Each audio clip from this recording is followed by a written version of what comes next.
ശുഭസൂചനകളുടെ നദി. ഡോക്ടർ സിനി ജോയ്സ് മാത്യുവിൻ്റെ അതിമനോഹരമായ ഒരു നോവലാണിത്. ഒരു നോവൽ എന്നുള്ളതിനപ്പുറം നമ്മുടെ ഹൃദയത്തെ കുത്തിവലിക്കുന്ന ജീവിതാനുഭവങ്ങളുടെ വിവരണങ്ങളിലൂടെയാണ് ഈ നോവൽ മുൻപോട്ട് പോകുന്നത്. മാത്രവുമല്ല, ആഫ്രിക്കൻ ജീവിതത്തിൻ്റെ ഒരു പരിച്ഛേദം തന്നെ നമുക്ക് ഈ നോവലിൽ ദർശിക്കുവാൻ സാധിക്കും. ഡോക്ടർ സിനി ജോയ്സ് മാത്യുവിൻ്റെ രചനാ ജീവിതത്തെക്കുറിച്ച് അല്ലെങ്കിൽ എഴുത്തിനെക്കുറിച്ച്, ഈ നോവലിനെക്കുറിച്ച്, അതുണ്ടാക്കിയ ഇമ്പാക്റ്റിനെക്കുറിച്ച് ഒക്കെ അദ്ദേഹം നമ്മളോട് സംസാരിക്കുന്നു. നോഹ സാമുമായിട്ടുള്ള സംഭാഷണം തുടരുകയാണ്. ഓൾസോ ഒരു എഴുത്തുകാരനാണ്. 4 പുസ്തകങ്ങൾ എഴുതിയിട്ടുണ്ട് അല്ലേ? അതിൻ്റെ അകത്തൊരു നോവലാണ്. ആ നോവലിൻ്റെ പേരെന്ന് പറയാം ശുഭസൂചനകളുടെ നദി, റിവർ ഓഫ് ഗുഡ് സയൻസ്.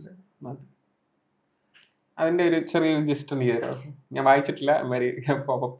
പക്ഷേ റിവർ ഓഫ് ഗുഡ് സയൻസ് ഒരു ആഫ്രിക്കൻ പശ്ചാത്തലത്തിൽ എഴുതിയ ഒരു നോവലാണ്. ഞാൻ ഹൈസ്കൂളിൽ പഠിക്കുമ്പോൾ തൊട്ട് തന്നെ എനിക്ക് എഴുതുവാനുള്ള ഒരു ചെറിയൊരു ടാലൻറ്റ് എനിക്ക് ഉണ്ടായിരുന്നു എന്നെനിക്ക് തോന്നുന്നു. അത് അത്ര പെർഫെക്റ്റ് റൈറ്റിങ്സ് ഒന്നും ആയിരുന്നൊന്നുമില്ല. പക്ഷേ കുറേ കാലങ്ങൾ നമ്മളുടെ സുവിശേഷ മാഗസിനുകളിലൊക്കെ ഞാൻ എഴുതിയിട്ടുണ്ട്. മരുപ്പച്ചയിലും ഗുഡ് ന്യൂസിലുമൊക്കെ ഞാൻ അന്ന് ആർട്ടിക്കിൾ എഴുതിയെങ്കിലും ഒരു കാലഘട്ടത്തിന് ശേഷം സമയത്തിൻ്റെ പരിമിതികൾ മൂലം എഴുത്ത് കുറേ കാലത്തേക്ക് ഞാൻ വേണ്ട എന്ന് വെക്കുകയല്ല, എഴുതാൻ കഴിഞ്ഞിരുന്നില്ല. ആഫ്രിക്കയിൽ ഞാൻ ആയിരുന്ന സമയത്ത് ഞാൻ വർക്ക് ചെയ്യുന്ന ഓർഗനൈസേഷനിലേക്ക് ഞാൻ എൻ്റെ വീട്ടിൽ നിന്നൊരു അതിൻ്റെ ഓഫീസിലേക്ക് ഒരു 200-300 മീറ്റർ ദൂരമേ ഉള്ളൂ. ഞാൻ അതുവഴി നടന്നു പോകുമ്പോൾ ആഫ്രിക്കയിലെ മൊസാംബിക്കിലെ കിലിമാനി എന്ന് പറയുന്ന പ്രൊവിൻസിലെ ഉള്ള ഒരു സ്ഥലമായിരുന്നു അത്. ഞാൻ നടന്നു പോകുമ്പോൾ എൻ്റെ റോഡിൻ്റെ മറുവശത്ത് അവിടുത്തെ ഹോസ്പിറ്റലുണ്ടായിരുന്നു. കിലിമാനി ഒരു മേജർ ഗവൺമെൻറ് ഹോസ്പിറ്റലാണ്. അവിടെ എപ്പോഴും നിലവിളികൾ ഉയരുന്നത് കേൾക്കാം. ഞാൻ അവിടെ ചെല്ലുന്ന കാലത്ത് ഒരു ആവറേജ് മൊസാംബിക്കിൻ്റെ ലൈഫ് എക്സ്പെക്റ്റൻസി എന്ന് പറയുന്നത് 37-38 വയസ്സ് മാത്രമാണ്. 5 പേരിൽ ഒരാൾ എയ്ഡ്സ് പേഷ്യൻ്റാണ്. മലേറിയ തുടങ്ങിയ രോഗങ്ങൾ സർവ്വസാധാരണമാണ്. അപ്പോൾ അങ്ങനെ ഒരു കാലഘട്ടത്തിൽ ഈ ഹോസ്പിറ്റലിലെ മുമ്പിൽ കൂടെ കടന്നു പോകുമ്പോൾ കേൾക്കുന്ന നിലവിളികളെല്ലാം മരണവുമായി ബന്ധപ്പെട്ടതായിരുന്നു എന്ന് മനസ്സിലായി.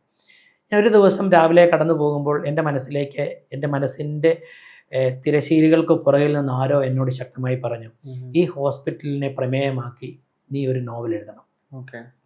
എൻ്റെ ഒരു തോന്നലായിരിക്കുമെന്ന് കരുതി ഞാനതങ്ങ് പോയി.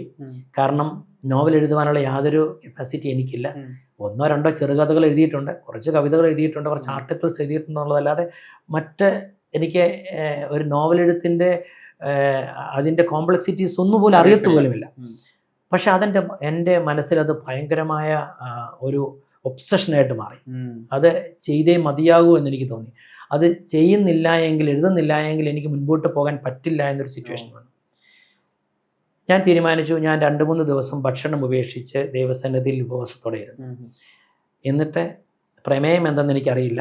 ഞാൻ ഒരു ചെറിയ നോട്ട് പാഡ് എടുത്ത് അതിൽ എഴുതുവാൻ തുടങ്ങി. എഴുതി തുടങ്ങിയപ്പോൾ ഒരു ഫ്ലഡ് പോലെ, ഒരു മലവെള്ളപ്പാച്ചിൽ പോലെ എഴുത്ത് വരികയായിരുന്നു. എനിക്ക് പലപ്പോഴും എൻ്റെ ഇമോഷനെ കൺട്രോൾ ചെയ്യാൻ പറ്റാത്ത രീതിയിൽ ആശയങ്ങൾ വരുന്നുണ്ടായിരുന്നു. കഥ തന്നെ ഉടലെടുക്കുകയാണ് ചെയ്തത്. അങ്ങനെയാണ് ആ കഥ എഴുതപ്പെടുന്നത്. അത് മലയാളത്തിലേക്ക് ഞാൻ ഡ്രാഫ്റ്റ് എഴുതി വെച്ചപ്പോൾ എൻ്റെ സ്നേഹിതനും എൻ്റെ മെൻറ്ററുമായ സാജു മാത്യു ആഫ്രിക്കയിലേക്ക് വരാൻ താല്പര്യമുണ്ടെന്ന് എന്നോട് പറഞ്ഞപ്പോൾ ഞാൻ അദ്ദേഹത്തെ ആദ്യമായി ആഫ്രിക്കയിലേക്ക് കൊണ്ടുപോകുന്നു.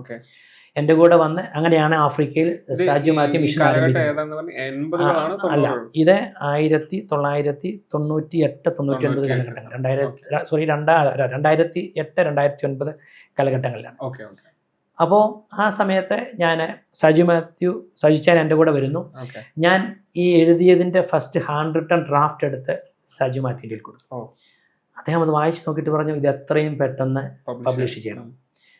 അത് വാസ്തവം പറഞ്ഞാൽ ഞാൻ പറഞ്ഞു, സഹിച്ച ഇത് ആദ്യമായിട്ട് എഴുതിയതാണ്, എന്നോട് പറഞ്ഞു മിസ്റ്റേക്സ് ഇല്ല അധികം. അങ്ങനെ ആ ഒരു ഇൻസ്പിറേഷനിലാണ് അത് പബ്ലിഷ് ചെയ്യുന്നത്. 2009 തോന്നുന്നു ഒന്നാമത്തെ പബ്ലിഷ് ചെയ്തു. ഇന്നത് 3 എഡിഷനായിട്ട് ഓരോ എഡിഷനിൽ ആയിരക്കണക്കിന് ബുക്സ് പബ്ലിഷ് ചെയ്തു. പിന്നെ അത് ഇംഗ്ലീഷിലേക്ക് ട്രാൻസ്ലേറ്റ് ചെയ്തു, the river of good science എന്ന പേരിൽ. അത് ഹിന്ദിയിലേക്ക് ട്രാൻസ്ലേറ്റ് ചെയ്തു, ശുഭ സങ്കേതോം കി നദി എന്നുള്ള പേരിൽ. അത് അനേക ഇടങ്ങളിൽ ചലനമുണ്ടാക്കി എന്നെനിക്ക് മനസ്സിലായിട്ടുണ്ട്. എൻ്റെ സഭയിലെ ഒരു വിദ്യാർത്ഥി ഒരു ദിവസം ഞാൻ ആന്ധ്രയിലായിരിക്കുമ്പോൾ എന്നെ വിളിച്ച് പറഞ്ഞു, അങ്കിൾ അത്യാവശ്യമായി എനിക്ക് അങ്ങോട്ട് സംസാരിക്കാം. ഞാൻ പറഞ്ഞു, ഞാൻ ക്ലാസ് എടുക്കാൻ പോവുകയാണ്, I will call you after that, is that okay? മതിയെന്ന് പറഞ്ഞു. തിരിച്ചു വന്നപ്പം ഞാൻ ഇറങ്ങിയ ഉടനെ അവനെ വിളിച്ചു. ഞാൻ നീ എന്തിനാ എന്നെ വിളിച്ചെന്ന് ചോദിച്ചു. അങ്കിളിൻ്റെ ബുക്ക് ഞാൻ വായിച്ചു, എനിക്ക് ഇഷ്ടപ്പെട്ടു എന്ന് പറഞ്ഞു. ഞാൻ പറഞ്ഞു, അതിനു വേണ്ടിയാണോ നീ ഇത്ര സീരിയസ് ആയിട്ട് പറഞ്ഞത്? അല്ല അങ്കിൾ, ഇന്നലെ രാത്രി ഞാൻ ആത്മഹത്യ ചെയ്യാനിരുന്നതായിരുന്നു. ചർച്ചിൽ അങ്കിളിൻ്റെ ബുക്ക് കിട്ടി എൻ്റെ മമ്മി കൊണ്ടുവന്ന് എൻ്റെ ടേബിളിലേക്ക് കൊണ്ടുവന്നിട്ട് പറഞ്ഞു, നീ ആരാധനയ്ക്കൊന്നും വന്നില്ലല്ലോ, സിനിയങ്ങളുടെ ബുക്ക് വന്നിട്ടുണ്ടോ, നീ വേണമെങ്കിൽ വായിച്ചോളാൻ പറഞ്ഞ് ഇട്ട് കൊടുത്തു. ഞാൻ വിചാരിച്ചു 12 മണി വരെ സമയമുണ്ട്. എൻ്റെ തലയണയുടെ അടിയിൽ അമ്മയുടെ സാരി മടക്കി വെച്ചിട്ടുണ്ട് രാത്രി തൂങ്ങാനായിട്ട്. പക്ഷെ അങ്കിളിനെ എനിക്കിഷ്ടമായതുകൊണ്ട് ഞാൻ ആ ബുക്ക് വായിച്ചു. ആ ബുക്ക് എന്നെ രൂപാന്തരപ്പെടുത്തി. എനിക്ക് മരിക്കണ്ട. അതെൻ്റെ ജീവിതത്തിൽ ഭയങ്കരമായിട്ട് എന്നെ സ്പർശിച്ചു. അങ്ങനെ ഒരു വ്യക്തിയെ ജീവനിലേക്ക് കൊണ്ടുവരുവാനായിട്ട് ആ പുസ്തകത്തിന് കഴിഞ്ഞെങ്കിൽ അതൊരു തവണയല്ല, അതുപോലെ ആത്മഹത്യയിൽ നിന്ന് മാറിയ 3 or 4 പേരെ എനിക്ക് പിന്നീട് ICQവിൻ്റെ പ്രവർത്തകർ പരിചയപ്പെടുത്തിയിട്ടുണ്ട്. വളരെ ഇൻട്രോവേർട്ടായിരുന്ന, ഡിപ്രസ്ഡ് ആയിരുന്ന അനേക കുഞ്ഞുങ്ങൾക്ക് അതിലൂടെ എന്തോ ദൈവത്തിൻ്റെ കരങ്ങൾ അവരെ സ്പർശിച്ചു എന്ന് പറഞ്ഞിട്ടുണ്ട്. അതുകൊണ്ട് എനിക്ക് പറയാനുള്ളത്, ഞാൻ എഴുതിയതല്ല, എനിക്ക് എഴുതാനുള്ള ഒരു കപ്പാസിറ്റി ഉണ്ടെന്ന് എനിക്ക് തോന്നിയിട്ടുമില്ല. ദൈവത്തിൻ്റെ കരങ്ങളായിരുന്നു അത് എഴുതിയത്.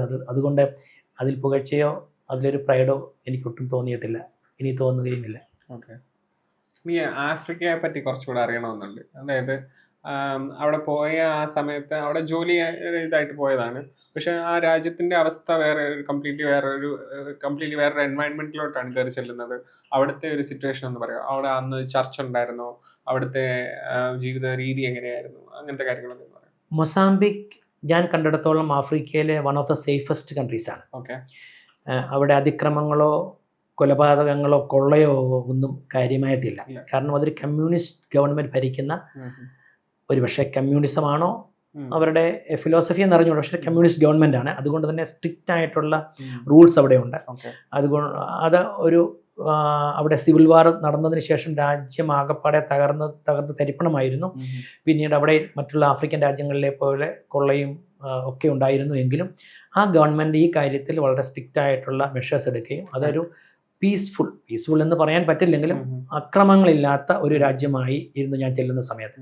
പക്ഷേ അതിന് മുമ്പുണ്ടായ സിവിൽ വാർ ആ രാജ്യത്തിൻ്റെ സമ്പദ് വ്യവസ്ഥയെ ആകമാനം തകർത്തിരുന്നു. അതുകൊണ്ട് തന്നെ ജനങ്ങളെല്ലാം പാവപ്പെട്ടവരായിരുന്നു. ബ്രസീലിയൻ റിഫോംഡ് ചർച്ചസ് അവിടെ സഭകൾ ഓർക്കുണ്ടായിരുന്നു. അവർ പലപ്പോഴും പ്രോസ്പെരിറ്റി ഓറിയൻറ്റഡ് ആയിട്ടായിരുന്നു കാര്യങ്ങൾ ചെയ്തിരുന്നെങ്കിലും ജനങ്ങൾ ക്രിസ്തുവിൻ്റെ സ്നേഹം അറിയുവാൻ അത് കാരണമായിരുന്നു. മൊസാംബിക്കിൽ അതേസമയം ആയിരക്കണക്കിന് അസംബ്ലീസ് ഓഫ് ഗോഡിൻ്റെ ചർച്ചുകൾ ഉണ്ടായിരുന്നു. എനിക്ക് അത് പിന്നീടാണ് മനസ്സിലായത്. അവരുമായിട്ട് പിന്നീട് ബന്ധപ്പെടുവാനും ഇടയായിരുന്നു. ഈ എല്ലാ പ്രയാസങ്ങളുടെയും ദാരിദ്ര്യത്തിൻ്റെയും നടുവിൽ പാർശ്വവൽക്കരിക്കപ്പെട്ട ഒരു സമൂഹം ക്രിസ്തുവിനെ സ്നേഹിക്കുകയും അവനെ അനുഗമിക്കുകയും ചെയ്യുന്നുണ്ട്. ഒരുപക്ഷെ അവരുടെ തിയോളജിക്കൽ ഫൗണ്ടേഷൻ അത്ര സ്ട്രോങ് ഒന്നും ആയിരിക്കില്ല, പക്ഷേ ക്രിസ്തു അവരുടെ ജീവിതത്തിൽ ശക്തമായ സ്വാധീനം ചെലുത്തുന്നുണ്ട്, ഇന്നും ചെലുത്തിക്കൊണ്ടിരിക്കുന്നു. ഇന്ന് മൊസാംബിക്കിലും ടാൻസാനിയയിലും എൻ്റെ മെൻറ്ററും കൂടെ ആയിരിക്കുന്ന സജു മാത്യു വളരെ ഗ്രാസ് റൂട്ട് ലെവലിൽ നല്ല ഇവാഞ്ചലിസ്റ്റിക് വർക്കുകൾ ചെയ്യുന്നുണ്ട്. ഇപ്പോൾ എനിക്ക് തോന്നുന്നു ലോകത്ത് ഏറ്റവും കൂടുതൽ പെർസിക്യൂഷൻ ഫേസ് ചെയ്തുകൊണ്ടിരിക്കുന്ന ആൾക്കാരെന്ന് പറഞ്ഞാൽ ആഫ്രിക്കൻസ്, അതായത് ക്രിസ്ത്യൻസ് നൈജീരിയയിലാണേലും അങ്ങനത്തെ പല സ്ഥലങ്ങളിലും പുറത്തോട്ടൊന്നും ആ ന്യൂസ് ഒന്നും പുറത്ത് വരുന്നത് പോലുമില്ല. അപ്പോൾ അവിടോട്ടുള്ള ഒരു ഈ ലോകത്തിൻ്റെ ഒരു പെർസ്പെക്റ്റീവ് എന്തോ, അതായത് ലോകത്തുനിന്ന് ആൾക്കാർ ഇപ്പം അമേരിക്ക എന്നോ കാനഡ എന്നോ അല്ലെ എവിടുന്നേലും ആൾക്കാർ ആക്ച്വലി അവിടെ പോയി പ്രവർത്തിക്കുന്നുണ്ടോ? മിഷണറി പ്രവർത്തനങ്ങളുണ്ടോ? ICPF എന്തെങ്കിലും പ്രവർത്തനങ്ങളുണ്ടോ? എന്തോ അവിടെ ചെയ്യാൻ പറ്റുന്ന കാര്യങ്ങൾ? ആഫ്രിക്ക എന്ന് പറയുന്നത് തന്നെ നമ്മളുടെ ചിന്തകളുടെ പരിധികൾക്ക് പുറത്തു നിൽക്കുന്ന ഒരു കോണ്ടിനെൻ്റാണ്. ഒരു അതിൻ്റെ ഷേപ്പ് തന്നെ ഒരു മനുഷ്യൻ്റെ തലയോടിൻ്റെ ഷേപ്പാണ്. നമ്മളീ പറയുന്ന അതുപോലെ ആഫ്രിക്ക സുശേഷീകരിക്കപ്പെട്ടു, മിഷണറിമാരവിടെ പോയിരുന്നു എന്നൊക്കെ പറയുന്നത് വാസ്തവമാണെങ്കിലും സുശേഷീകരണം ഒരു ലെസ് ദാൻ 5% ഒക്കെ നടന്നിട്ടുള്ളൂ. 50-ലധികം രാജ്യങ്ങളുണ്ട്. ഇപ്പോൾ എന്നോട് പറഞ്ഞ Nigeria, Eritrea, Mauritania, Chad, Libya, Egypt, central Sahara, അതായത് ആഫ്രിക്കയുടെ താഴത്തേക്ക് കിടക്കുന്ന ആ വാല് പോലെ വീതി കുറഞ്ഞ ഭാഗത്തിന് മുകളിലുള്ള ഭാഗങ്ങളിൽ സുവിശേഷം എത്താത്ത ഇഷ്ടം പോലെ സ്ഥലങ്ങളുണ്ട്. അപ്പർ നോർത്തേൺ ആഫ്രിക്കയിലെ ചില രാജ്യങ്ങളിൽ 99% മുസ്ലിംസാണ്. അവിടെ ഒരു ഇവാഞ്ചലിസ്റ്റ് ഇല്ലാത്ത അനേക പ്രൊവിൻസുകളുണ്ട്. അപ്പം ആഫ്രിക്കയുടെ സുശേഷീകരണം എന്ന് പറയുന്നത് ഒരു വലിയ ടാസ്ക്കാണ്. മിഷണറിമാർ, യൂറോപ്യൻ മിഷണറിമാർ, അമേരിക്കൻ മിഷണറിമാരൊക്കെ കടന്നു പോയിരിക്കുന്നത് സദേൺ പാർട്ട് ഓഫ് ആഫ്രിക്കയിലാണ്. അത് കുറച്ചും കൂടെ ക്രിസ്ത്യനൈസ്ഡ് ആണ്. ക്രിസ്ത്യനൈസ്ഡ് എസ്പെഷ്യലി സൗത്ത് ആഫ്രിക്ക. താഴത്തുനിന്ന് മുകളിലേക്ക് പോകും തോറും ആ ഇവാഞ്ചലിസ്റ്റിക് വർക്കുകൾ വളരെ കുറവാണ്. അത് സെൻട്രൽ ആഫ്രിക്ക, അതായത് മൊസാംബിക്കിന് മുകളിലേക്ക് വന്ന് ടാൻസാനിയ, കെനിയ, അതിന് മുകളിലേക്ക് പോയി കഴിഞ്ഞാൽ പിന്നെ ഇല്ല, വളരെ കുറച്ച് മാത്രമേ ഉള്ളൂ. സെൻട്രൽ ഏരിയയിലേക്ക്, നോർത്തിലേക്ക് പോയി കഴിഞ്ഞാൽ പിന്നെ വാസ്തവം പറഞ്ഞു കഴിഞ്ഞാൽ ഓൾമോസ്റ്റ് നിൽ. അവിടെ പോകുന്നുണ്ട് മിഷണറിമാർ. എനിക്ക് പരിചയമുള്ള ജീസസ് മിഷനിലെ അനേകം മിഷണറിമാർ, അനേകർ എന്ന് പറയുന്നില്ല, ചില മിഷണറിമാർ ടൂറിസ്റ്റ് വിസ എടുത്ത് അതിൻ്റെ ഇൻറ്റീരിയർ വില്ലേജുകളിൽ പോയി ഉപയോഗിച്ച് ആഴ്ചകളോളം പ്രാർത്ഥിക്കുന്നവരെ എനിക്കറിയാം. ദൈവത്തിൻ്റെ ശക്തമായ ഒരു കരചലനം ഉണ്ടാകേണ്ടതിന് വേണ്ടി അതുണ്ടാകുമെന്ന് പ്രതീക്ഷിക്കുന്നു. പക്ഷേ നോർത്തേൺ ആഫ്രിക്ക ഇന്നും ഇരുണ്ട് തന്നെയാണ് കിടക്കുന്നത്. പിന്നെ എനിക്ക് തോന്നുന്നു ഈ മോഡേൺ കാര്യങ്ങളെല്ലാം വന്നു കഴിഞ്ഞ് ഉള്ള ഒരു സിറ്റുവേഷൻ കുറച്ചുകൂടെ വ്യത്യാസമായിരിക്കും. ഇപ്പം പണ്ട് ഇപ്പോൾ ഒരു രാജ്യത്ത് സുവിശേഷം എത്തണമെങ്കിൽ ഈ പറഞ്ഞ പോലെ വേറൊരു രാജ്യത്തു നിന്ന് ഒരു മിഷണറി അല്ലെ ഒരാൾ അവിടെ ചെന്ന് അതിനെപ്പറ്റി അവരോട് നേരിട്ട് ചെന്ന് സംസാരിച്ചാലേ അവർക്കത് കേൾക്കാനുള്ള ഒരു വഴിയുള്ളൂ. ഇപ്പൊ പിന്നെ അതിൻ്റെ ആവശ്യമുണ്ടോ? ആഫ്രിക്കയെ സംബന്ധിച്ചിടത്തോളം ഈ ഡിജിറ്റലൈസേഷനോ അല്ലെങ്കിൽ ഇൻ്റർനെറ്റോ ഒന്നും ഗ്രാമങ്ങളിലേക്കൊന്നും എത്തിയിട്ടില്ല. അപ്പം ഈ ഇന്ത്യയുടെ ആത്മാവ് ഗ്രാമങ്ങളിലാണ് ഉറങ്ങുന്നതെന്ന് വർഷങ്ങൾക്ക് മുമ്പ് ഗാന്ധിജി പറഞ്ഞെങ്കിൽ ഇന്ന് ആഫ്രിക്കയുടെ ആത്മാക്കൾ മുഴുവൻ തന്നെ ഉറങ്ങുന്നത് especially northern part, except for urbanised areas. വലിയ സിറ്റീസ് അല്ലാതെ ബാക്കിയെല്ലാം തന്നെ വില്ലേജുകളാണ്. അവിടെയൊന്നും ഇൻ്റർനെറ്റിനും അതുപോലെ തന്നെ സോഷ്യൽ മീഡിയയ്ക്കൊന്നും റീച്ച് ആയിട്ടില്ല. പറഞ്ഞതുപോലെ സിറ്റികളിൽ ഒരു പക്ഷേ തീർച്ചയായിട്ടും അവർക്ക് ആക്സസിബിൾ ആയിരിക്കണം, അതുണ്ടായിരിക്കാം. പക്ഷേ അത് ഗ്രാമങ്ങളിലേക്കും ഇൻറ്റീരിയർസിലേക്കും എത്താനായിട്ട് ഇനി സമയം എടുക്കും. കാരണം ഈ പറഞ്ഞ പോലെ ഈ വില്ലേജസ് അല്ലെ ഇങ്ങനത്തെ സ്ഥലങ്ങളിലെ ആഫ്രിക്കൻ ഈ ട്രൈബൽ കൾച്ചേഴ്സ് ഇല്ലേ, ട്രൈബൽ ലൈക്ക് അവർക്ക് ഈ ട്രൈബൽ റിലിജൻസ് കാണും, അവരുടെ കൾച്ചർ കംപ്ലീറ്റ്ലി ഡിഫറെൻ്റ്.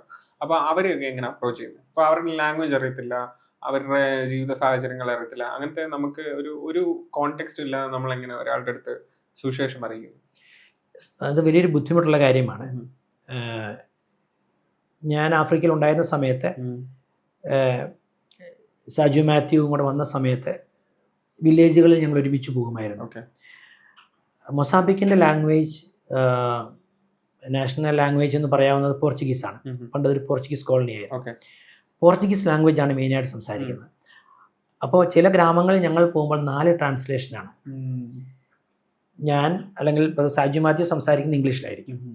അത് ആദ്യം ട്രാൻസ്ലേറ്റ് ചെയ്യുന്നയാൾ അത് പോർച്ചുഗീസിലേക്ക് ട്രാൻസ്ലേറ്റ് ചെയ്യും. അടുത്ത ആളത് ഷ്വാബോ എന്ന ലാംഗ്വേജ് ആണെന്ന് തോന്നുന്നു ഇതിലേക്ക് ട്രാൻസ്ലേറ്റ് ചെയ്യും. അത് വേറൊരാൾ ശങ്കാനയിലേക്ക് ട്രാൻസ്ലേറ്റ് ചെയ്യും. പലപ്പോഴും അതിശയിച്ചിട്ടുണ്ട്, ഞങ്ങൾ പറയുന്ന മെസ്സേജും അവസാനം എത്തുന്ന മെസ്സേജും വ്യത്യാസമുള്ളതാണ്, വളരെയേറെ സാധ്യതകളുണ്ട്. അങ്ങനെ ഒരു പ്രോബ്ലം അവിടെയുണ്ട്. വില്ലേജുകളിലേക്ക് പോകുന്നതനുസരിച്ച് ട്രൈബൽ ലാംഗ്വേജസ് ഡിഫറെൻ്റ് ആയിരിക്കും. എനിക്ക് ആഫ്രിക്കയെക്കുറിച്ച് കാര്യമായിട്ട് അറിവുകളില്ല, ഞാൻ പോയ ഇടങ്ങളിലെ അറിവുകൾ മാത്രമേ എനിക്കുള്ളൂ. അറിഞ്ഞിടത്തോളം ഈ ഒരു പ്രോബ്ലം ഉണ്ട്. കാരണം ഞാൻ പ്രസംഗിക്കുമ്പോൾ തന്നെ 4 ട്രാൻസ്ലേഷൻ വെച്ച് പ്രസംഗിച്ച സമയങ്ങളുണ്ട്. ഓക്കെ, ഞാൻ വേറെ കാര്യം ചോദിക്കട്ടെ. അതായത് ആഫ്രിക്ക വിട്ട് നമുക്ക് കേരളത്തിലോട്ട് വരാം. കേരളത്തിലെ മലയാളി ഭാഷയിലാണ് നമ്മൾ ഇപ്പം സംസാരിക്കുന്നത്. പക്ഷേ ഈ മലയാളികൾക്ക് എപ്പോഴാണ് ആദ്യമായിട്ട് നമുക്കൊരു ട്രാൻസ്ലേഷൻ കിട്ടിയെന്നറിയോ? അതായത് മലയാളം ഭാഷയിലോട്ട് ബൈബിൾ ആദ്യമായിട്ട് ട്രാൻസ്ലേറ്റ് ചെയ്തത് എപ്പോഴാണെന്ന്? ഏകദേശം എനിക്ക് 19-ാം നൂറ്റാണ്ടിൻ്റെ അവസാന കാലങ്ങളിലൊക്കെയാണ് നമുക്ക് ബൈബിളിൻ്റെ ആദ്യത്തെ കൊച്ചു കൊച്ചു ട്രാൻസ്ലേഷനുകൾ ഉണ്ടായിരിക്കുന്നത്. ഗുണ്ടത്തിൻ്റെ കുറച്ച് ബൈബിളുമായിട്ടുള്ള ബന്ധത്തിൽ കുറച്ച് ഫുള്ളായിട്ടുള്ള ബൈബിൾ എനിക്ക് ഒരുമിച്ച് കിട്ടിയോ എന്ന് എനിക്ക് കൃത്യമായിട്ട് അറിയില്ല. ആ കാലഘട്ടങ്ങളിലാണ് 19, പിന്നെ 20 നൂറ്റാണ്ടുകൾ, 20 നൂറ്റാണ്ടിൻ്റെ ആദ്യം. ഇംഗ്ലീഷ് ഭാഷയെക്കാട്ടിലും കുറച്ചുകൂടെ ഒരു എന്താ പറയുക ആക്യുറേറ്റ് ആയിട്ടുള്ളത് മലയാളം ബൈബിളാണെന്ന് എനിക്കൊരു ഇതുണ്ട്. ചില ഭാഗങ്ങളിലെ ക്ലാരിറ്റി മലയാളം ബൈബിളിലുണ്ട്, പക്ഷെ ചില ഭാഗങ്ങളിൽ ഇംഗ്ലീഷിലുണ്ട്. കാരണം ആശയങ്ങളുടെ എക്സ്പ്രഷനിൽ ഓരോ ഭാഷയിലും ഉള്ള വാക്കുകളുടെ ലിമിറ്റേഷൻസും അതിൻ്റെ പോസിബിലിറ്റീസും ഉണ്ടല്ലോ. അതുകൊണ്ട് തന്നെ മലയാളത്തിൽ ചില ഭാഗങ്ങൾ അതിസുന്ദരമാണ്, അതേപോലെ തന്നെ ഇംഗ്ലീഷിലും അങ്ങനെ തന്നെയുണ്ട്. അപ്പം ഈ ഒരു ബൈബിൾ ട്രാൻസ്ലേഷൻ വർക്കിലും ചെയ്തിട്ടുണ്ട് അല്ലേ? അതിനെ പറ്റി ഒന്ന് പറയാമോ?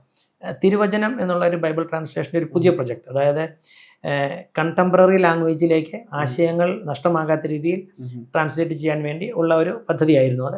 അതിൻ്റെ ലാംഗ്വേജ് കറക്ഷൻ്റെ ഭാഗത്ത് ലാംഗ്വേജ് എക്സ്പേർട്ടായിട്ട് ഞാൻ അതിൻ്റെ ഭാഗമായിട്ടുണ്ട്.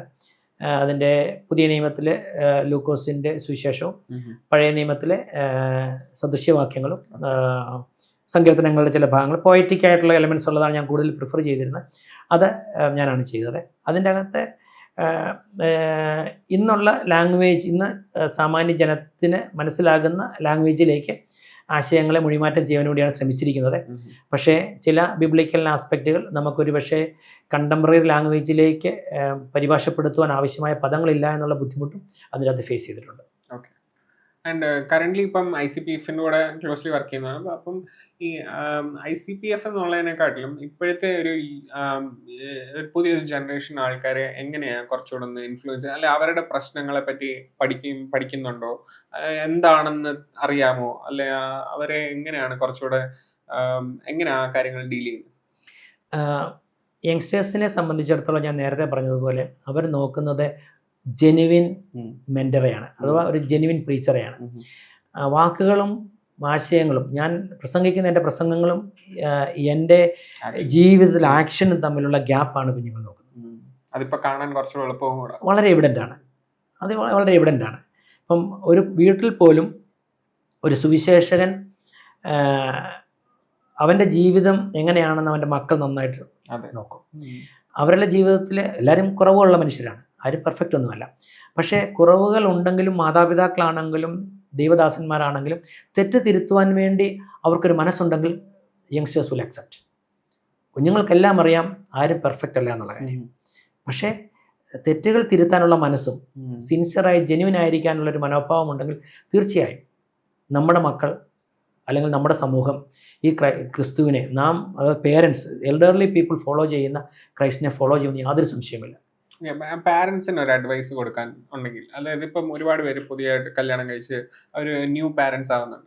അപ്പോൾ അവർക്ക് ഒരുപാട് കാര്യങ്ങൾ അവർക്ക് ഈ പറഞ്ഞ പോലെ അവരുടെ പഴയ ജനറേഷൻ അവരെ റേസ് ചെയ്ത കാര്യങ്ങളെല്ലാം അവർക്ക് അറിയാമെന്നുണ്ടെങ്കിൽ പോലും അവർക്ക് ഈ പുതിയൊരു ലോകത്ത്, അതായത് ഈ കാലത്ത് അവരുടെ കുഞ്ഞുങ്ങളെ റേസ് ചെയ്യാൻ അവർക്ക് എങ്ങനെ അത് തുടങ്ങണമെന്ന് പോലും അറിയത്തില്ല.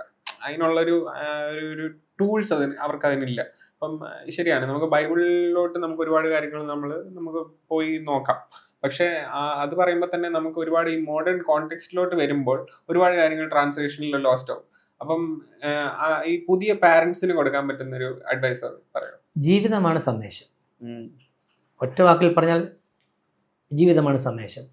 ഞാൻ കണ്ട ക്രിസ്തുവിനെ എൻ്റെ ജീവിതത്തിൽ കൂടെയാണ് എൻ്റെ നെക്സ്റ്റ് ജനറേഷൻ മനസ്സിലാക്കേണ്ടത്. ഫ്രാൻസിസ് ഓഫ് അസീസി പറയുന്നത് പോലെ preach gospel always, use words only if necessary. വീട്ടിലതേ നടക്കുള്ളൂ, ബാക്കിയൊന്നും കുഞ്ഞുങ്ങളുടെ അടുത്ത് വില പോവില്ല. അപ്പം എൻ്റെ വാക്കുകളും എൻ്റെ ജീവിതവും തമ്മിൽ എത്ര ഗ്യാപ്പ് കുറഞ്ഞിരിക്കുന്നോ അതിനനുസരിച്ചായിരിക്കും എൻ്റെ മക്കൾ എത്ര സ്പിരിച്വൽ ആയിരിക്കും. അത് കർത്താവിനെ എന്ന് വിചാരിച്ച് അങ്ങനെ ജീവിക്കുന്ന ആൾക്കാരുടെ മക്കൾ എല്ലാവരും വളരെ സ്പിരിച്വൽ ആയിക്കോളും യാതൊരു നിർബന്ധവുമില്ല. പക്ഷേ അതാണ് ഏറ്റവും ബെസ്റ്റായിട്ടുള്ള ഓപ്ഷൻ. മാതാപിതാക്കളിൽ കാണാത്ത ആത്മീകത കുഞ്ഞുങ്ങളിൽ പ്രതീക്ഷിക്കാൻ പാടില്ല. എനിക്ക് ദൈവത്തോടുള്ള കമ്മിറ്റ്മെൻറ്റ് അതവർ വളരെ ക്ലോസ് ആയിട്ട് വാച്ച് ചെയ്യും. പലപ്പോഴും അവരുടെ ആവശ്യങ്ങൾ പോലും നടത്തി കൊടുക്കാനാവാതെ ഒരു ക്രിസ്ത്യൻ വർക്കർ ദൈവത്തിന് വേണ്ടി ഓടുന്നത് മക്കൾക്ക് അപ്പോൾ സ്വീകാര്യമായില്ലെങ്കിലും അവർ തിരിച്ചറിയും അപ്പന് ദൈവം വലുതാണ്, അമ്മയ്ക്ക് ദൈവമാണ് വലുത്, അത് കഴിഞ്ഞേ ഞങ്ങളുള്ളൂ എന്നവർ മനസ്സിലാക്കും. പക്ഷേ ആ പേരൻസും കെയർഫുൾ ആയിരിക്കണം. അവർ ചിലപ്പോഴൊക്കെ കുഞ്ഞുങ്ങളെ നെഗ്ലക്റ്റ് ചെയ്യുന്നുണ്ടെന്നുണ്ടെങ്കിലും അവരുടെ എസെൻഷ്യൽ കാര്യങ്ങളിൽ അറ്റൻഷൻ ഉണ്ടായിരിക്കണമെന്നുള്ള കാര്യം മാതാപിതാക്കളും മറന്നുകൂടാ. അപ്പനിൽ കാണുന്ന ആത്മീയതയുടെ ഒരു ഷാഡോ എന്തായാലും മക്കളിൽ ഉണ്ടായിരിക്കും. മാതാപിതാക്കളിൽ കാണിക്കുന്ന മാതൃകയാണ് യഥാർത്ഥമായിട്ട് അവരെ ക്രിസ്തുവിലേക്ക് നയിക്കുന്നതും. അവർ മാതാപിതാക്കളോടുകൂടി അല്ലാതിരിക്കുന്ന സമയത്തും യഥാർത്ഥത്തിൽ എൻ്റെ അപ്പൻ, എൻ്റെ അമ്മ, അവർ അനുഗമിക്കുന്ന ക്രിസ്തു, അവർ സ്വന്തമായിട്ട് പേഴ്സണൽ കൺവിക്ഷനിൽ എത്തുന്നത് വരെ അതവരെ ഗൈഡ് ചെയ്യും. അതാണ് എനിക്ക് അവർക്ക് കൊടുക്കാനുള്ള ഉപദേശം.